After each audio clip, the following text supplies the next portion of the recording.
નમસ્કાર, કચ્છ ભૂમિ ન્યૂઝમાં આપનું સ્વાગત છે। આપ નેતા કૈલાસદાન ગઢવીની મુહિમ થકી માંડવી સિવિલમાં ડોક્ટરોની ઘટ પુરાઈ તેવું જણાવતા જગદીશ થારૂ। મારું નામ જગદીશ વેરસી થારૂ, પ્રમુખ આમ આદમી પાર્ટી માંડવી શહેર।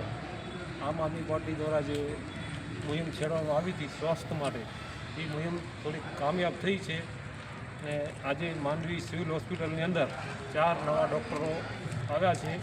એક સર્જન સાહેબ છે, એક માથાનું ડૉક્ટર આવ્યા છે, એક નાના બાળકો છે એના ડૉક્ટર આવ્યા છે, બીજા એનેસ્થેસિયા જે આપણે કહીએ કે સીસી શોકવા એ ડૉક્ટર પણ આવ્યા છે।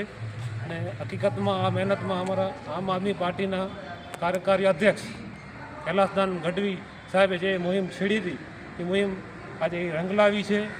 આગળ પણ અમે આ લડાઈ લડશું ને જે જનતાના કામ છે ને હકીકતમાં આમ આદમી પાર્ટી જનતા માટે લડે છે અને લડતી રહેશે। ને જે કૈલાસદાન ગઢવી સાહેબને હું આભાર માનીશ, જેણે બહુ મહેનત કરીને સિવિલ હોસ્પિટલની અંદર જે ડૉક્ટરોની ખામી છે, હજી પણ આપણે કહીએ ને કે એક્સરે મશીન, સોનોગ્રાફી મશીન એ પણ થોડાક સમયમાં આવશે એવી ખાતરી આપી છે અહીંયાના જે આરએમઓ સાહેબ છે। તો હું કૈલાસદાન ગઢવી સાહેબનું આભાર માનીશ। જય હિન્દ, જય ભારત, ભારત માતા કી જય।